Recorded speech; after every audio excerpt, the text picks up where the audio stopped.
Pues entonces vamos con el siguiente. Ok. El siguiente cambio de estado de agregación pues sería la solidificación. Este pues es el paso del estado líquido al sólido. Este es un proceso exotérmico, es decir, en este caso se libera energía en forma de calor. Y bueno, pues la temperatura a la cual un líquido, perdón, se solidifica se llama punto de solidificación o de congelación. Y un ejemplo pues es igual el cambio del agua líquida a hielo. ¿Tienen algún otro ejemplo que sepan?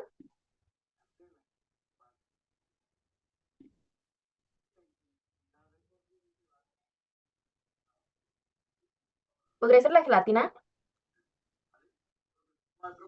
Sí, muy bien, perfecto. ¿Ya ven, chicos? Así está bien que participen. Ok, luego tenemos... Ay, espérenme. Ah, sí, muy bien. Bueno, tenemos lo que es la vaporización. Esto es cuando un líquido pasa al estado gaseoso. Aquí tenemos dos tipos. Tenemos lo que es la ebullición y lo que es la evaporación. En el caso de la ebullición, pues este es un proceso rápido que se presenta en toda la masa del líquido a la temperatura de ebullición y a una presión externa determinada con la formación de burbujas. Pues un ejemplo, pues es el agua en ebullición a los 100 grados centígrados a nivel del mar. En cambio, en la evaporación, este es un proceso lento, pero nada más ocurre en la superficie del líquido y ocurre a cualquier temperatura, pues igual como puede ser la evaporación del agua. Luego tenemos lo que es la condensación. Esto es paso de gas a líquido por enfriamiento o pérdida de calor. El vapor pues se convierte en líquido en el punto de condensación, como por ejemplo pues la formación de las gotas de lluvia. ¿Saben algún otro ejemplo?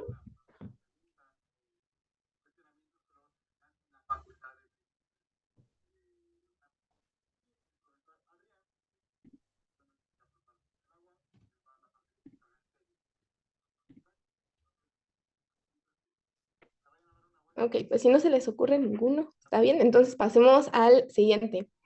Ahora tenemos lo que es la licuefacción. Pues es paso de gas a líquido. Sin embargo, aquí no solamente se requiere disminuir la temperatura para que la energía cinética se reduzca, sino que además también se necesita otro factor que ayude a cortar la distancia de las moléculas, que en este caso vendría siendo la presión. Es justamente cuando nos venden el gas licuado, pues viene siendo este proceso. Ok, de ahí tenemos lo que es la sublimación. Pues, es cuando los sólidos tienen la propiedad de cambiar de forma directamente al estado gaseoso, sin pasar por el estado líquido. Pues este proceso libera energía. No, perdón, este es un proceso endotérmico, entonces requiere energía, ocurre a una temperatura específica, depende de la presión como cualquier otro, y se acelera con el aumento de la temperatura.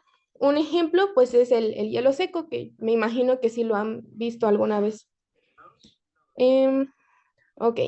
Y de ahí tenemos lo que es la deposición o la sublimación inversa, que es el paso del estado gaseoso al sólido. Pues es muy difícil de lograr debido a que requiere de un enfriamiento muy brusco a una presión elevada. Un ejemplo, pues que es muy común es la formación de nieve. En este caso, ¿tienen alguna duda hasta ahorita? ¿O todo bien? Todo bien, gracias. Ok, pues entonces si no tienen ninguna duda, pues vamos a pasar a una actividad que ahorita se las van a mandar al grupo. Es exactamente igual que la actividad que hicimos el primer día. Son 10 preguntas cerradas y van a tener 10 minutos para completarla. Déjenme, ahorita se las mando.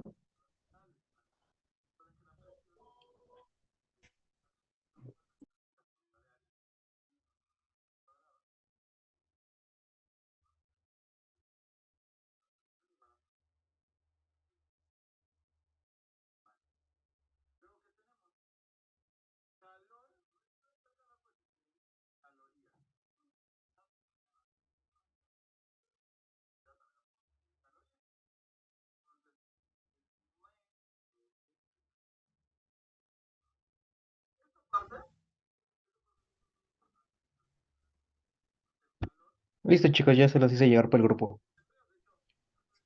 Ok, muy bien. Pues entonces son 8:14.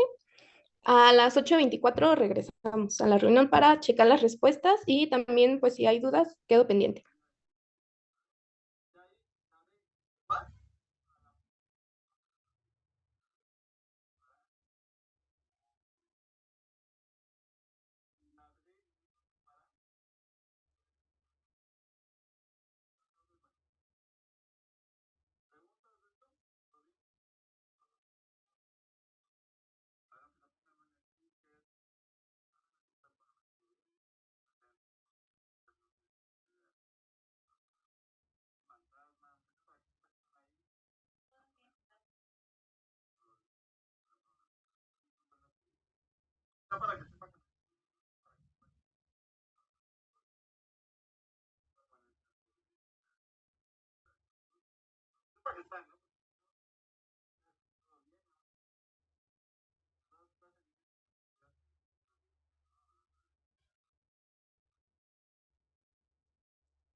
Muy bien, chicos, pues ya son 8:24. Espero que ya hayan terminado su actividad, así que, pues, si quieren, los que quieran, prendan su cámara. Por favor, vamos a checar la actividad.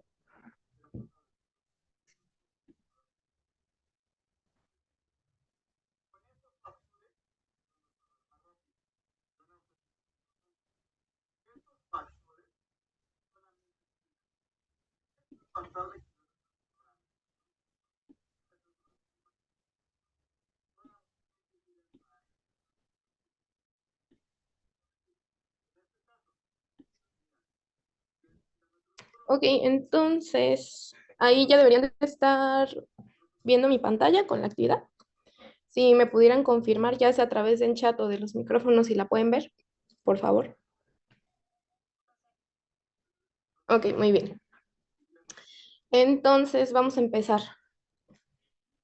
Pregunta 1.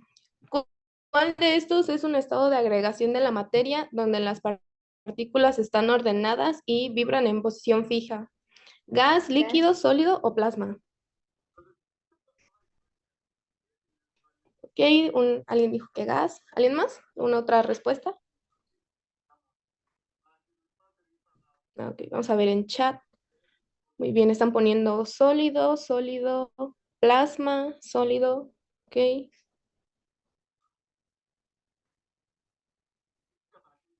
¿Alguna otra respuesta diferente?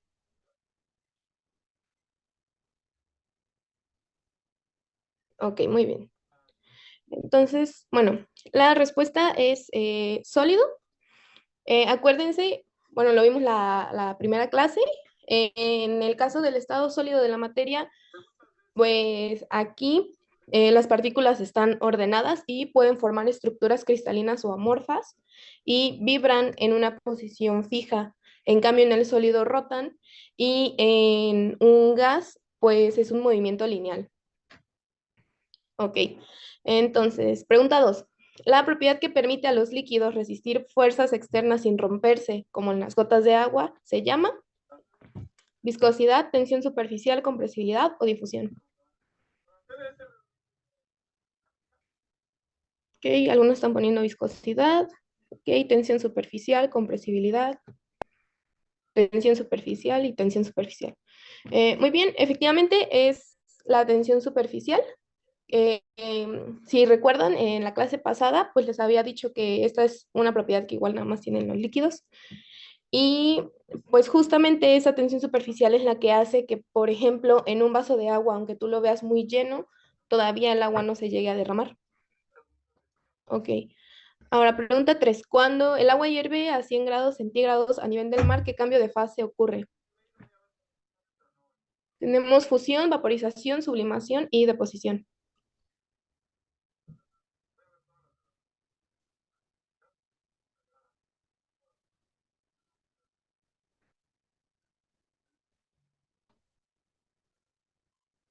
Ok, muy bien.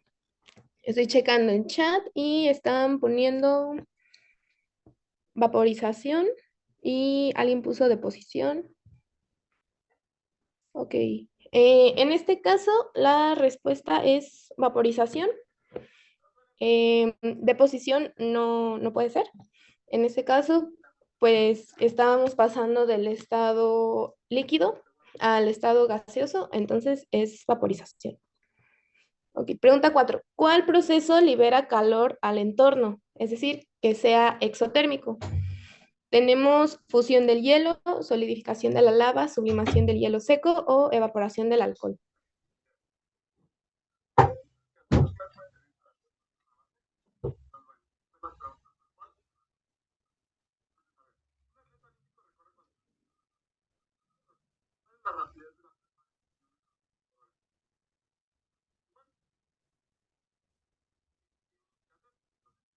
Ok, a ver, ya están escribiendo en el chat, están poniendo solidificación de la lava, o sea, la B. Alguien puso fusión del hielo y, ok, solidificación de la lava. Bueno, en este caso, fusión del hielo no puede ser porque este proceso no libera calor al entorno, sino que requiere calor para que suceda. Entonces, el proceso, como quien dice, absorbe calor, más no lo libera. En este caso, pues sí, la respuesta sería solidificación de la lava. Ok, pregunta 5. Si el punto de ebullición del agua es 100 grados centígrados a nivel del mar, ¿por qué en la Ciudad de México hierve a más o menos 92 grados centígrados? ¿Por la contaminación, por la menor presión atmosférica, por la humedad del aire o por la radiación solar?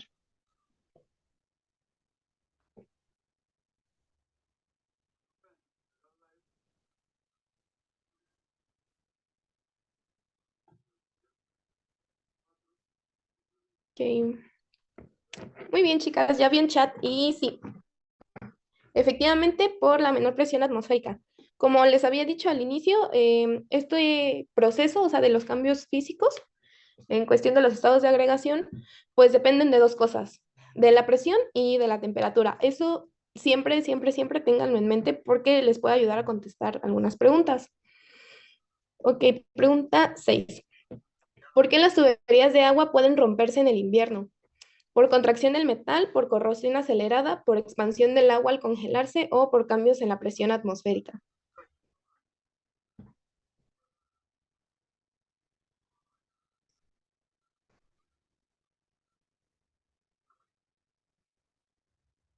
Ok, muy bien, ya vi en chat y efectivamente es por expansión del agua al congelarse. Ok, entonces, pregunta 7. Estado de agregación donde las fuerzas de atracción intermoleculares son nulas, es decir, no existen. Tenemos sólido, líquido, gaseoso o plasma.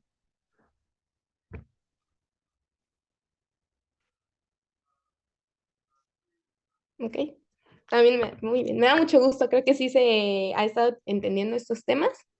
Entonces, sí, efectivamente es el estado gaseoso. Ok, ahora, pregunta 8. ¿Los líquidos son sustancias que presentan la misma cantidad de protones y electrones, forma y volumen definidos, volumen y forma indefinidos o ninguna de las anteriores?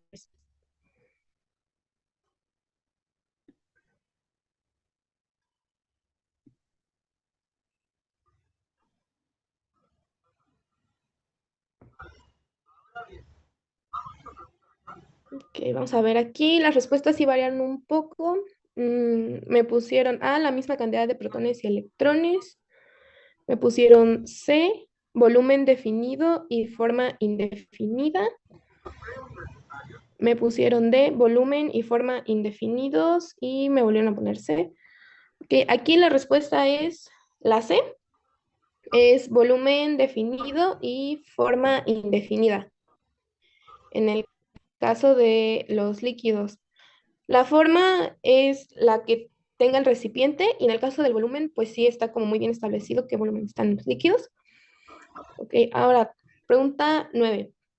Los gases son aquellas sustancias que tienen forma y volumen definidos, volumen definido, forma indefinida, volumen y forma indefinido, electrones e iones positivos o ninguna de las anteriores.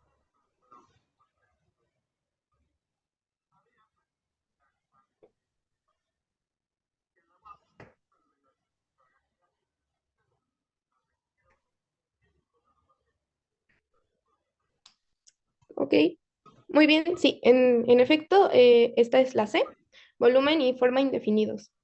Que finalmente, un alumno universitario asegura que la capilaridad es una propiedad química. Según tu conocimiento, ¿es válido afirmar que?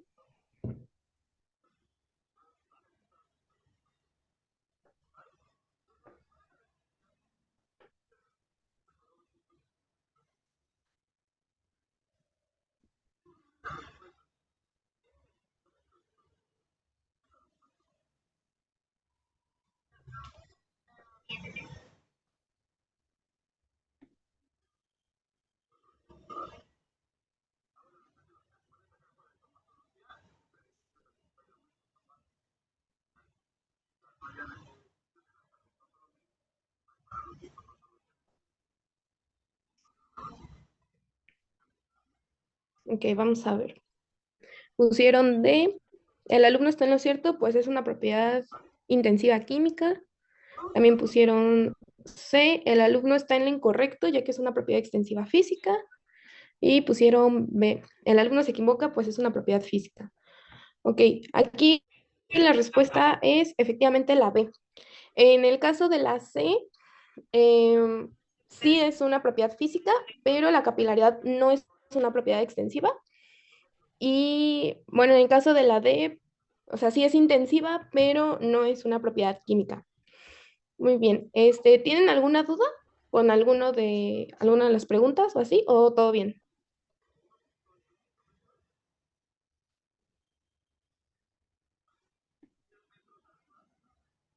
Muy bien.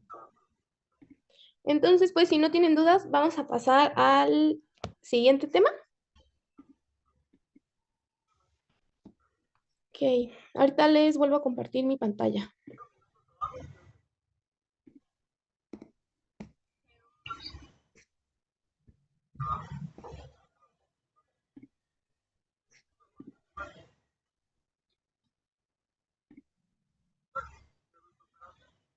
Muy bien, ahí creo que ya lo están viendo. Ok, entonces vamos a empezar con mezclas y sustancias puras. Empecemos a ver lo que es una sustancia pura. Una sustancia, pues es cualquier variedad de materia de composición definida y reconocible.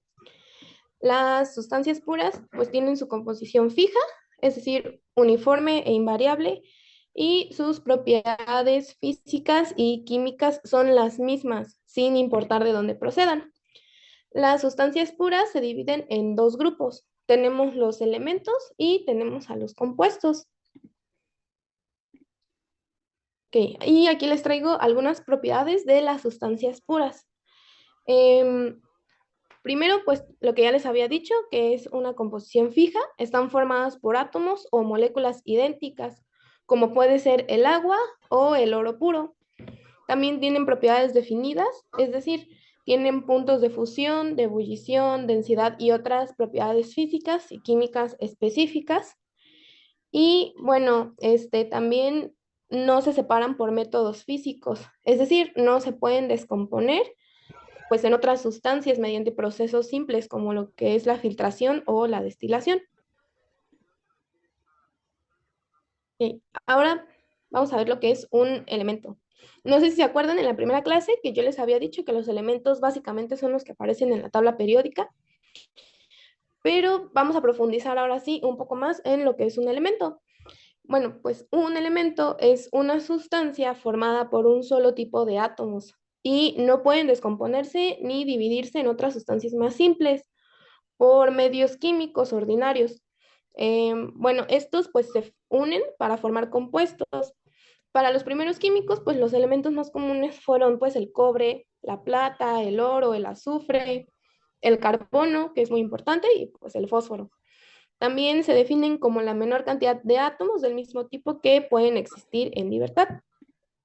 Algunas características de ellos, pues tenemos que tienen una composición única, es decir, cada elemento está definido por su número atómico.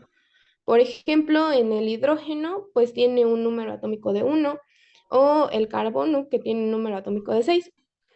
También, pues están representados en la tabla periódica y aquí se organizan según sus propiedades químicas y su estructura electrónica. También pueden ser metales, no metales o metaloides. En el caso de los metales, pues estos son buenos conductores de calor y electricidad, como puede ser el hierro y el oro. Los no metales, pues son malos conductores de electricidad, como el oxígeno y el carbono. Y en el caso de los metaloides, pues tienen propiedades intermedias. Es decir, sí conducen la electricidad, pero no tan bien como los metales, como puede ser el silicio y el arsénico. Bueno, también es importante mencionar que los elementos pues existen en diferentes formas que se denominan alótropos, es decir, que se pueden presentar en estructuras distintas, como puede ser el carbono, que nosotros lo podemos encontrar en forma de grafito, que es la punta que tiene el lápiz, o en forma de diamante. Em, Ambos están hechos exactamente de puro carbono, lo único que cambia es la manera en cómo está la red cristalina. Ok, ahora tenemos lo que son los compuestos. Estas pues son también sustancias puras que se forman por dos o más elementos unidos químicamente, por lo que para separarlos pues se va a requerir una gran cantidad de energía. Eh, pues también tenemos algunos ejemplos de compuestos, como puede ser el agua, que está unido el hidrógeno y el oxígeno, la sal común, que pues se une el sodio y el cloro, el amoníaco, donde está el nitrógeno y el hidrógeno, la glucosa, que tenemos que es carbono, hidrógeno y oxígeno, o el dióxido de carbono, que es carbono y oxígeno. Bueno, algunas propiedades de estos es que tienen una composición fija, es decir, que siguen la ley de las proporciones definidas. Por ejemplo, en el agua, su fórmula química es H2O. Eso quiere decir que siempre, siempre va a constar de dos átomos de hidrógeno y un solo átomo de oxígeno. También tienen propiedades únicas. Por ejemplo, tienen propiedades diferentes a las de los elementos que lo forman, como puede ser en este caso el cloruro de sodio o la sal común.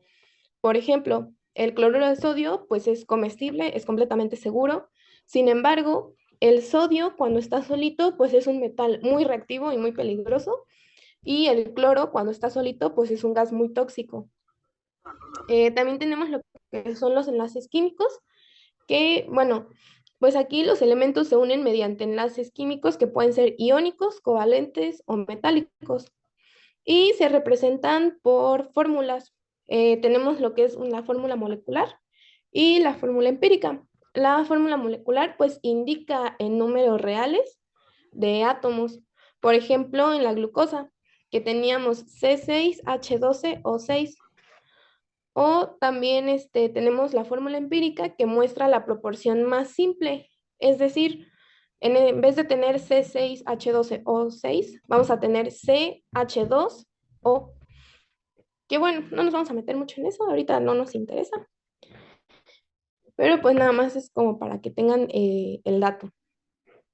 Ahora bien, tenemos lo que son las moléculas. Esta pues es la unión estable de varios átomos entre sí mediante enlaces químicos y a su vez la porción más simple de la materia que conserva sus propiedades. También pues es la partícula más pequeña que conserva las propiedades de un compuesto. ¿Me podrían decir, ahora que ya les dije esto, cuál es la diferencia entre una molécula y un compuesto?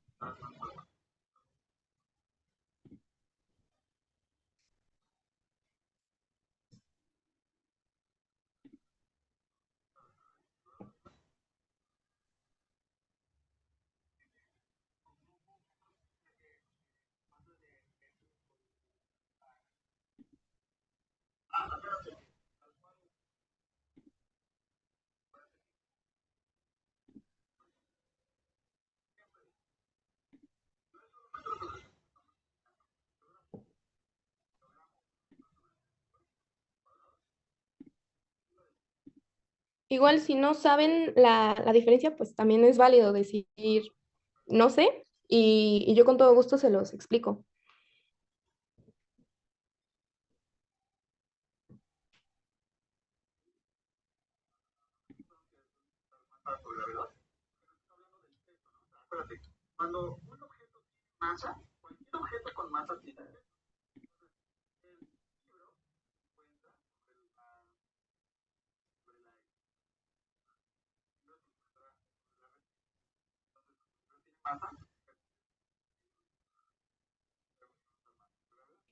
Ok, están poniendo, son casi iguales, no sé, aún no me la sé. Los compuestos son la unión de dos o más elementos y la molécula es la unión de dos o más átomos. Ok, pero los elementos químicos también son átomos. Entonces, les voy a decir propiamente lo que son pues la diferencia clave. Un compuesto está formado por diferentes elementos, siempre, siempre, siempre, siempre. Es decir, como el agua, podemos combinar el hidrógeno con el oxígeno. En cambio, una molécula puede ser del mismo elemento o de diferentes elementos. Esa es, digamos, la principal diferencia. Como decían en el chat, son casi iguales, efectivamente, y como quien dice, todo compuesto es una molécula, pero no toda molécula es un compuesto. ¿Ok? Acuérdense también de eso que les acabo de decir, porque pues es importante, ya que pues es muy fácil que luego se lleguen a confundir. La verdad es que cuando uno estudia estos temas, pues siempre pasa. La verdad, a mí me pasaba al inicio, la verdad. Ok, pues vamos a ver ahora algunas propiedades de las moléculas. Primero tenemos la combinación de átomos, que como les decía, pueden ser del mismo elemento, como las moléculas diatómicas, es decir, como el oxígeno, que nosotros nunca vamos a encontrar al oxígeno así solito en el ambiente, sino que lo vamos a encontrar como O2, o se puede tener combinaciones de elementos, como en el agua. Tenemos la energía de enlace, es decir, los átomos se unen compartiendo, transfiriendo o atrayendo electrones y tenemos una estructura definida, es decir, tienen formas geométricas específicas, como por ejemplo puede ser el dióxido de carbono, que es lineal, o el agua, que es angular.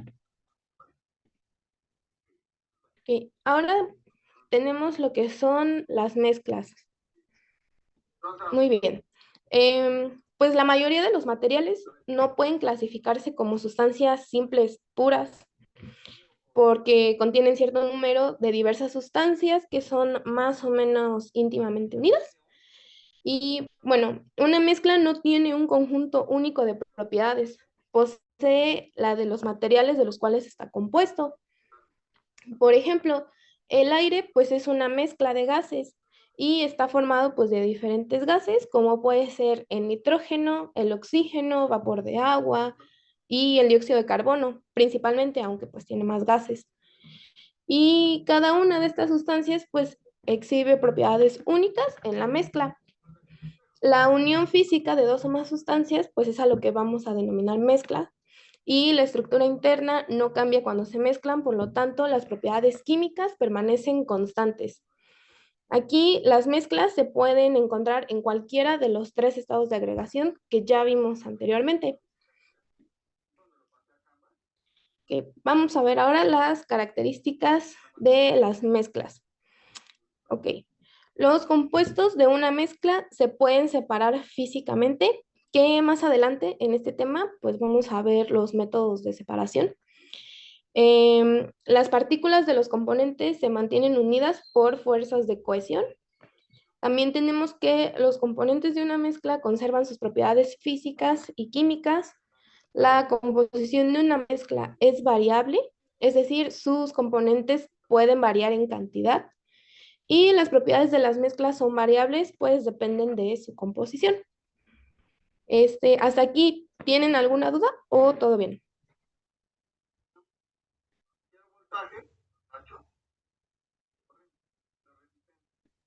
Todo bien, gracias. Muy bien, gracias.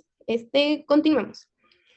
Ahora tenemos los tipos de mezclas. Tenemos dos tipos, las mezclas homogéneas y las mezclas heterogéneas. En el caso de las mezclas heterogéneas, pues es una combinación de dos o más sustancias en la que los componentes se distinguen a simple vista o con un microscopio, pues ya que no están distribuidos uniformemente.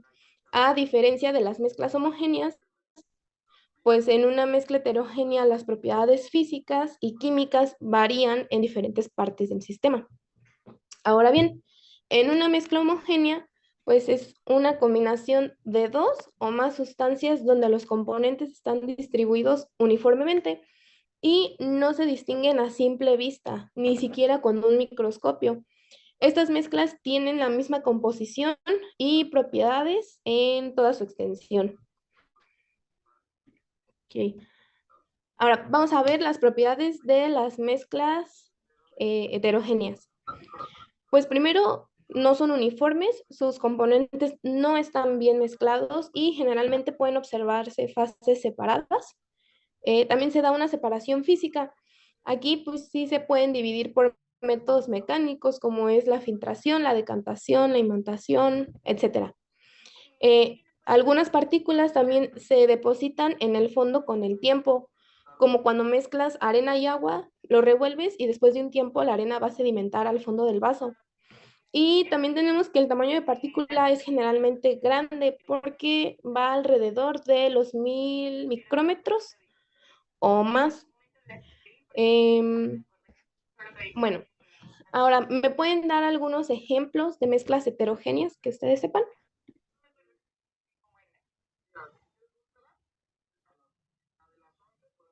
El agua y el aceite. Ok, muy bien. ¿Algún otro?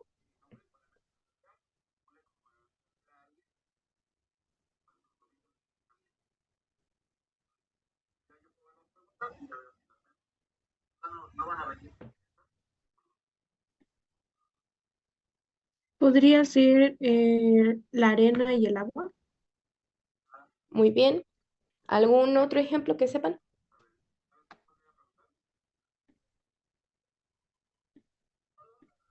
También podría ser como una ensalada. Sí, también puede ser una ensalada. Muy bien. Agua y piedras, sí, también. Muy bien. Pues todos estos ejemplos que ustedes acaban de dar, efectivamente son mezclas heterogéneas. Yo aquí les traigo otros ejemplos. Pues por ejemplo, el mar con la arena, pues es exactamente igual que el agua y la arena. Tenemos la ensalada, tenemos el carbón activado en agua, tenemos el suelo, que también pues es una mezcla heterogénea, una pizza o, por ejemplo, cuando en el laboratorio se hace la separación de ADN. En este caso, aquí pues es separación de ADN de la fresa y pueden ver pues que sí se separan los componentes. Dentro de las mezclas heterogéneas también tenemos distintos tipos. Tenemos lo que son los coloides, las suspensiones y las emulsiones. En el caso de los coloides, pues bueno, de acuerdo con el tamaño de la partícula del soluto, que este va de 1 a 100 nanómetros, pues la mezcla resulta intermedia entre lo que son las disoluciones y las suspensiones. Sus partículas permanecen dispersas en todo el medio, no sedimentan, son translúcidas y no se pueden separar sus fases por filtración y presentan un fenómeno muy particular de dispersión de la luz que se llama pues efecto Tyndall. El efecto Tyndall es un fenómeno físico que explica cómo las partículas coloidales en una disolución, perdón, o en un gas son visibles porque reflejan o refractan la luz de una u otra manera. Digámoslo así, que la diferencia entre los coloides, las suspensiones y las emulsiones, pues es el tamaño de partícula que las componen. ¿Saben algún tipo o algún ejemplo de coloide?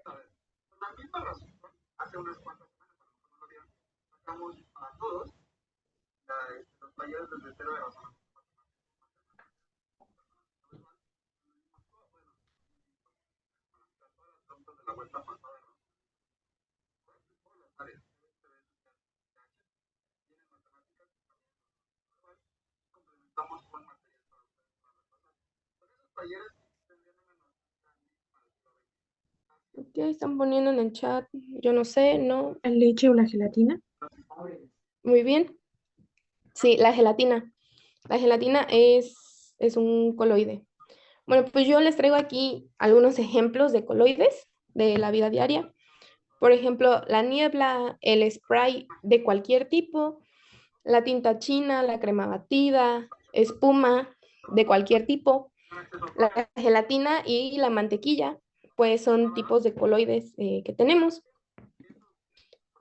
Que de ahí tenemos lo que son las suspensiones. Esta pues es una mezcla heterogénea que está formada por partículas suficientemente grandes, mayores a 100 nanómetros. Ay, creo que ahí me equivoqué, le puse generalmente mayor a 1000 nanómetros, pero no, son 100 nanómetros y se pueden observar a simple vista. Tales partículas pues se encuentran suspendidas por un tiempo en el disolvente, pero la gravedad pues las afecta cuando están en reposo, provocando que se precipiten en el fondo del recipiente. También se pueden separar por filtración o por decantación y no permiten el paso libre de la luz. Muchos medicamentos pues se encuentran en forma de suspensiones. ¿Alguno de ustedes sabe algún ejemplo de suspensiones? Además de los medicamentos que ya dije.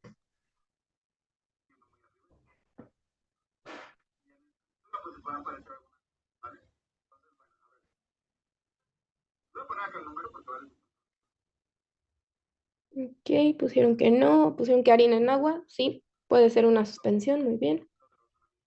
¿La pintura?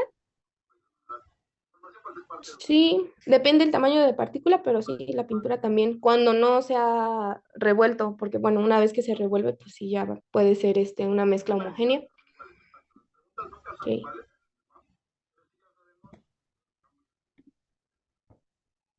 Ok.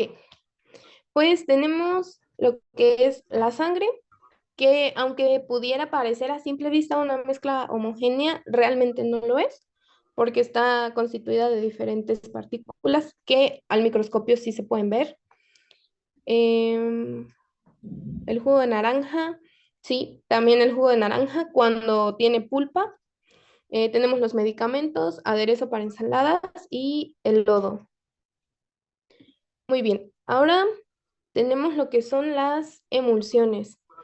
Esta pues es una mezcla formada por dos líquidos inmiscibles entre sí que se encuentran uniformemente distribuidos, uno de los cuales pues está dispersado en el otro en forma de glóbulos o pequeñas gotas.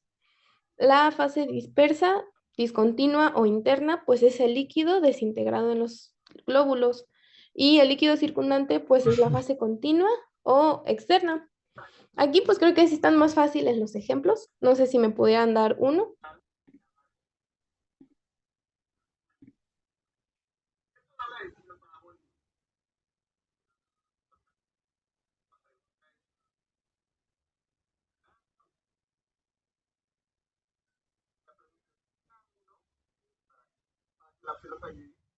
Ok, el gel, sí, puede ser, pero depende del tipo de gel.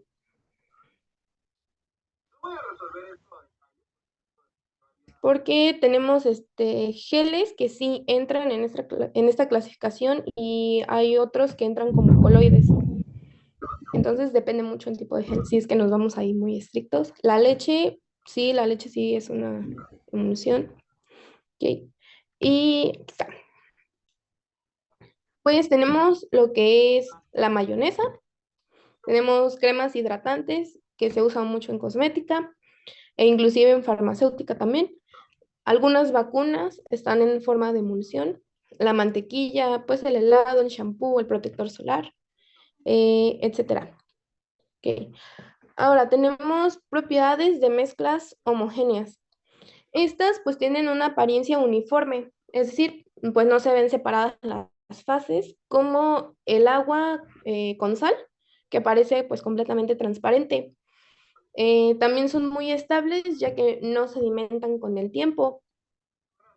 También tenemos lo que es el tamaño de partícula, que pues es menor a 1 nanómetro, es decir, están disueltas a un nivel molecular o iónico. No se pueden separar por métodos físicos simples, requieren otro tipo de técnicas como lo es la evaporación o la destilación y pueden ser sólidas, líquidas o gaseosas. Algunos ejemplos de mezclas homogéneas.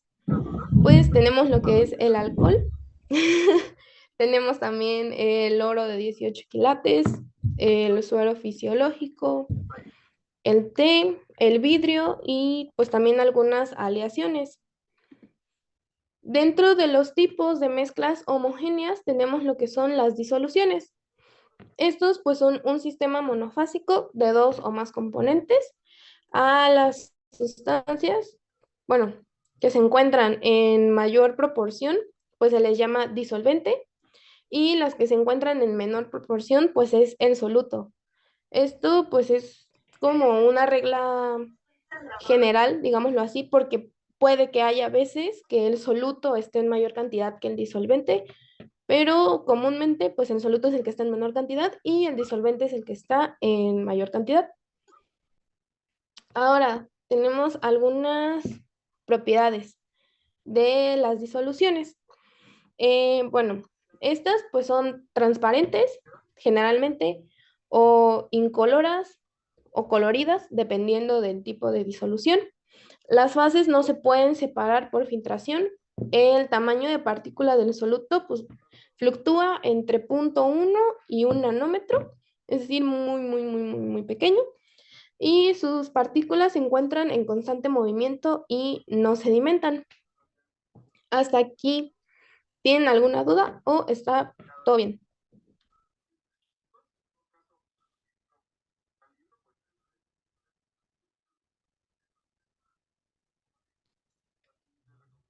Ok, pues si no hay dudas, vamos a pasar a otra actividad.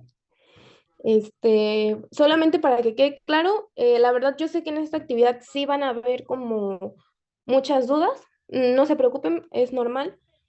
Ok, Diego, cuando puedas, les pasas la actividad, por favor, en lo que yo les voy explicando. Sí, claro, ya se las estoy mandando, ¿vale? Gracias. Ok, la actividad va a consistir en una serie de imágenes y ustedes tienen que poner si se trata de una mezcla homogénea o de una mezcla heterogénea. En este caso, no se dejen llevar por cómo se ven. Es decir, por ejemplo, la mayonesa. Ustedes no pueden ver, digámoslo así, sus componentes, pero pues ya sabemos que la mayonesa no es una mezcla homogénea, es una emulsión, entonces pues es una mezcla heterogénea. Entonces, bajo ese criterio, guíense para poderla contestar. Yo creo que también les voy a dar 10 minutos para que puedan analizar bien si se trata de una u otra mezcla, ¿ok? Entonces son las 9 de la noche, entonces 9:10 nos volvemos a ver para revisar y contestar dudas en caso de que haya.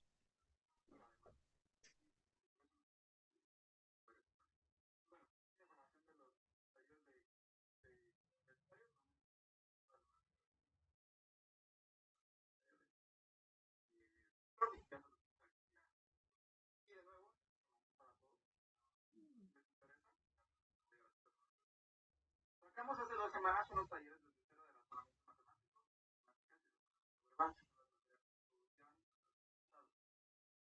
todas las clases están grabadas. Aunque ya empezó y vamos a ver los que van a inscribir, tener acceso a esas clases grabadas, a todo el material ya repuesto de la vuelta pasada, junto con además bancos de preguntas que también totalmente grabado todo, para mandar un mensajito y ahí van a tener igual la información, lo que requieren para inscribirse en esos talleres, aunque se las pueden ver grabadas. ¿Para qué? Nosotros ya digerimos toda la información durante 3 años de experiencia para que lleven la mejor preparación y no los agarren mal parados. El examen está feo, ¿vale? Ahí si alguien hizo el pasado se acordará. Juan le debe a Roberto 90 pesos. Roberto le debe a Mariano 90 pesos. Mariano le debe a tal. ¿Cuánto deben pagarse entre sí para que las deudas sean canceladas? Cosas de ese tipo, ¿no? Y ahí, ya,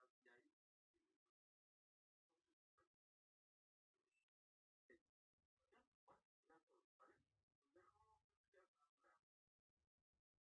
Los dejo, ya está. Entonces, Sí, hola. Hola, ¿qué tal, profe?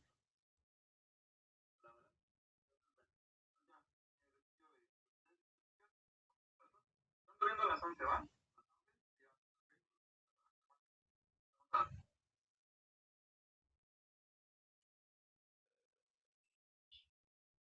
Hola, muy buenas noches, chicos. Chicas, ayúdenme por favor a ir prendiendo sus camaritas porque no veo ninguna camarita prendida.